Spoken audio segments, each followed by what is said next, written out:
Seguramente en más de una ocasión te encontraste con alguna de estas representaciones del niño Jesús y pensaste, al pintor le faltó técnica o ese pintor nunca vio un bebé en su vida. Pero no, era completamente a propósito pintarlos de estas formas.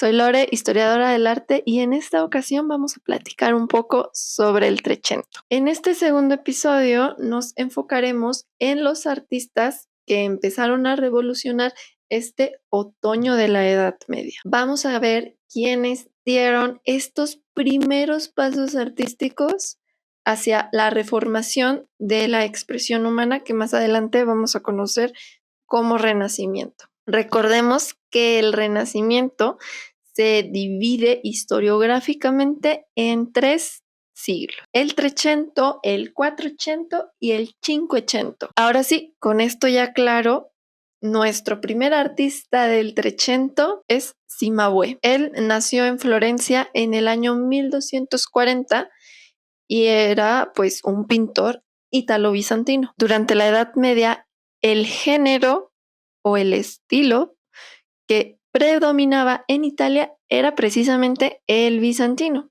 que nació en el Imperio Romano de Oriente y fue extendido desde el siglo IV hasta la caída de Constantinopla en el 1453. Era un arte puramente sacro. La iglesia lo era todo. Y el arte, por supuesto, era su portavoz. Estas obras bizantinas sacras, ya fueran mosaicos, miniaturas o íconos, mostraban figuras solemnes, planas y hieráticas, usualmente sobre fondos dorados, que evocaban a lo divino. Y más que representar a la realidad, buscaban transmitir la presencia espiritual de Cristo, de la Virgen o de los santos. Por eso encontramos que las figuras flotan en un espacio en donde no hay ni arriba, ni abajo, ni aquí, ni allá. Están fuera del espacio-tiempo terrenales. Y algunas de las características que encontramos en estas obras bizantinas son, por ejemplo, el uso del mismo rostro en todos los personajes presentes. A esto se le llama isocefalia. También tenemos otro término que va a ser el horror vacui, que es como si miedo, terror al vacío. Y encontramos también que estas obras muchas veces están repletas. Cada rincón tiene algo. No hay espacios vacíos. Y sí, precisamente de aquí vienen estas imágenes que hoy pueden parecernos muy graciosas o curiosas, divertidas. Estos niños Jesús con cara de señor, y no era un error ni falta de técnica. El objetivo de la pintura en este momento no se trataba sobre innovar ni destacar como pintor o como artista, ya que eso era todavía algo muy desconocido. Un pintor ejecutaba su tarea, en este caso, pues era transmitir el conocimiento de la Biblia, transmitir la presencia divina, más no ser un genio pintor. Y el objetivo de estos pequeñines con cara de señor, pues era mostrar a un Cristo sabio desde el nacimiento. Básicamente era un recién nacido que sabía a lo que había venido. Ahora sí, Cimabue.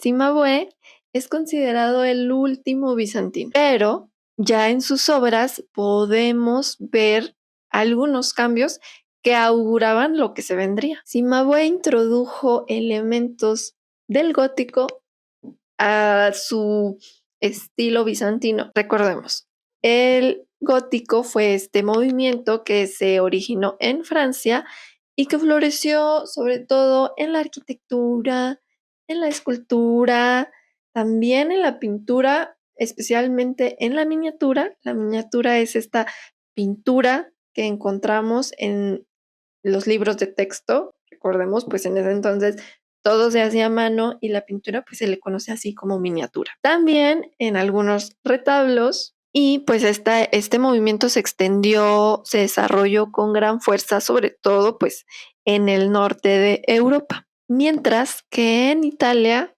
aunque sí hubo algunos artistas que desarrollaron el movimiento gótico, sobre todo se mezcló con lo bizantino y que al final fue creando un estilo único que pronto daría paso al Renacimiento. Cimabue incorporó tímidamente la profundidad, aunque apenas perceptible, eran pequeños, grandes pasos en la técnica de la época, curvas en las composiciones, un toque de emoción en las expresiones, ya no eran tan inexpresivos como en la tradición clásica bizantina. Según relató Vasari, que Cimabue descubrió a un niño dibujando una oveja sobre una piedra y al ver su gran potencial decidió pedir permiso a sus padres y llevárselo a ser su aprendiz.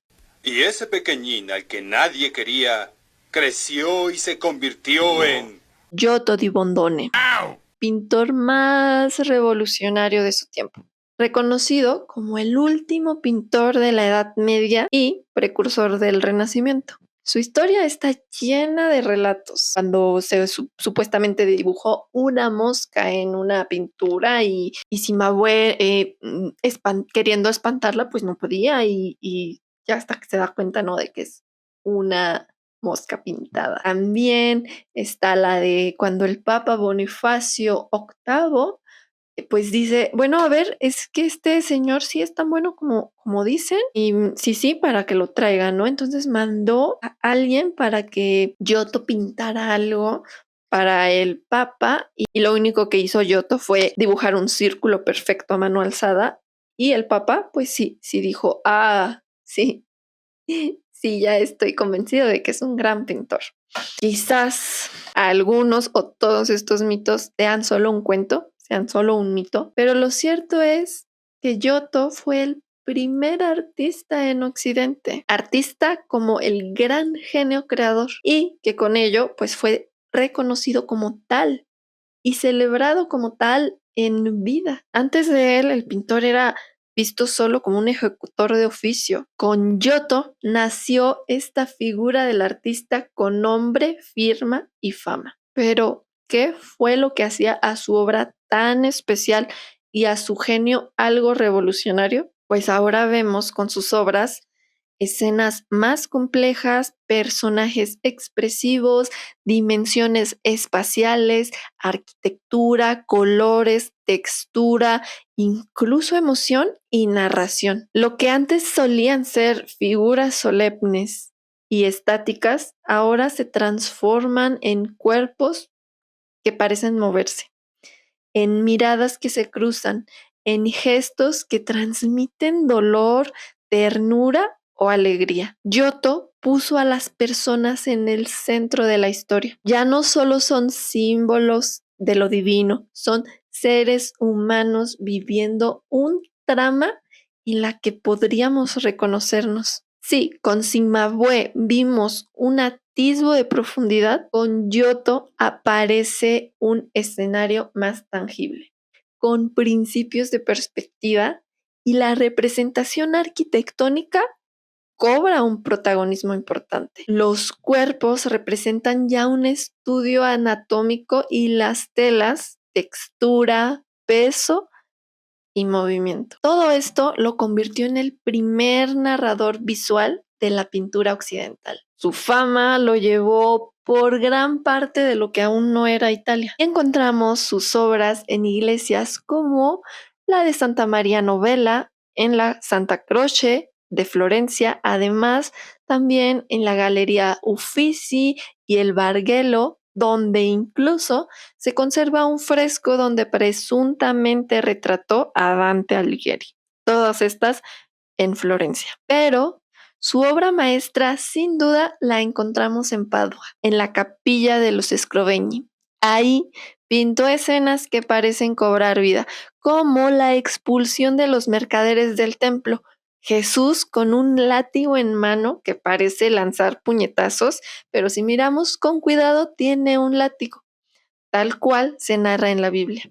Vemos su ira, el desconcierto de los demás, la incomodidad y hasta el miedo de los niños. Y claro, otra de sus obras más famosas, La Lamentación de Cristo. Personalmente, esta obra a mí me fascina por el gran detalle que contienen los angelitos. No solo están llorando, todo su cuerpecito se está retorciendo de dolor. Un detallazo en la pintura de este momento. Aquí todos sufren. María sostiene a su hijo y nosotros casi podemos sentir el peso del momento. En esta misma capilla encontramos también las alegorías de los vicios y las virtudes. Encontramos a la ira, la envidia, la esperanza, la justicia, y no era innovador en el sentido de que fuera la primera vez que se le daba forma a ideas abstractas. Ya los griegos lo hacían, pero en este contexto fue un completo parteaguas. Giotto demostró que el arte puede narrar emociones humanas y hasta conceptos. Y a partir de ahí, la humanidad no volvió a soltar nunca más a la alegoría como método expresivo y explicativo. Mientras Giotto transformaba la pintura en Florencia con un lenguaje directo, terrenal y lleno de humanidad, a poco más de 70 kilómetros en la poderosa ciudad de Siena, el arte tomó otro rumbo igualmente espectacular. Ahí, Duccio de Poninsegna abrió un camino a la escuela que, en lugar de buscar una solidez terrenal, apostaba por la elegancia, el refinamiento y una espiritualidad luminosa. Su estilo aún conservaba los ecos del bizantino, pero lo envolvía en colores vibrantes, líneas suaves y atmosféricas, y tras él vendrían figuras como Simone Martini y los hermanos Lorenzetti, que llevarían a Siena a ser uno de los grandes focos del Trecento y un tanto rival artístico de Florencia. Duccio nos muestra, oye, no muerdas eso. Duccio nos muestra escenas divinamente doradas con influencia del bizantino, pero con una arquitectura gótica, con atisbos de perspectiva, con fondos y una inesperada variedad de colores. E incluso, algo que no debemos pasar por alto, paisajes. Coloca ya estas escenas, por más religiosas que sean, en paisajes terrenales. Escenarios que la pintura no va a volver a soltar y que va, en cambio, a desarrollar y perfeccionar más adelante. Ahora, Duccio fue maestro de Simone Martini, con quien vemos ya otro tipo de escenas, donde ocurren situaciones bastante complejas, como en El milagro del niño atacado, que sigue habiendo pues dorado y una arquitectura gótica, podríamos decir simple, sencilla, pero la situación por la que están pasando los involucrados definitivamente pues no es nada simple ni sencilla. Hasta el momento, todas estas han sido escenas religiosas, al menos hasta esta. La miniatura del Códice Ambrosiano de Petrarca con obras de Virgilio. Aquí vemos al mismísimo Virgilio escribiendo y los otros personajes representan a las obras que encontramos dentro, bucólicas, la Eneida y geórgicas. En el sueño de San Martín vemos cómo lleva un pasito más allá el desarrollo de la perspectiva, de las texturas, aparte pues de que recrea un espacio totalmente terrenal. Tenemos también un retrato, que bien no se asegura de que sea de Martini, se le atribuye. Y lo importante aquí es de quién es este retrato, el capitán Giudorico da Fogliano, tras su victoria. Ya no es un tema religioso. Ya empezamos con esta nueva tendencia por poner nuestras caras en todos lados. Sí, desde hacía mucho antes de la selfie, la gente ya amaba rodearse de su propia cara. Y aquí entra ahora Ambrogio Lorenzetti, otro hijo de la tradición sienesa. Llevó la pintura a otro nivel. Ambrogio pintó los célebres frescos de la alegoría del buen y el mal gobierno en el Palacio Público de Siena. En esta obra deja atrás lo puramente religioso y nos muestra cómo se ve una ciudad cuando gobierna bien. Hay prosperidad, hay orden, belleza urbana y campos que dan frutos, pero también lo devastador que puede ser un mal gobierno. Calles sucias, violencia, abandono. Ya no solo se trata de santos o de escenas bíblicas, sino de seres humanos viviendo en armonía, en comunidad, de las condiciones materiales, del espacio urbano, del campo y de la justicia. Ambrogio fue de esos personajes que encarnan un punto de quiebre. Ni bizantino puro, ni renacentista pleno todavía, pero anticipando muchas de las ideas que vendrían con fuerza unos pocos años más adelante. En su obra Jesús en el templo, aunque ciertamente podemos observar mucho dorado, también encontramos una planeación espacial, profundidad y una composición mezclada con arquitectura.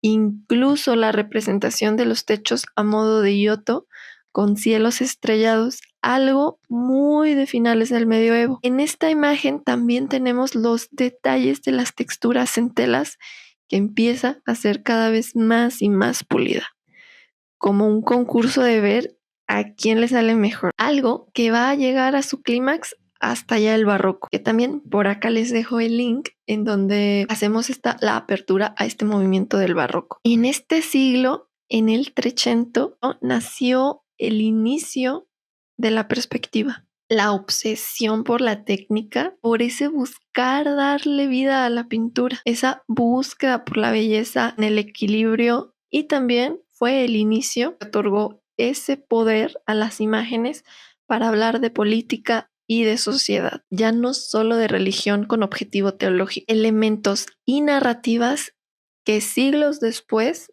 todavía seguimos reconociendo en museos, en monumentos, en el cine e incluso en la publicidad, y sobre todo en la forma en la que vemos. Lo que comenzó en el Trecento no fue solo un capítulo más en la historia del arte, sino que es todo un pilar que sostiene la forma en la que aún hoy pensamos y miramos no solo el arte, sino toda la cultura occidental.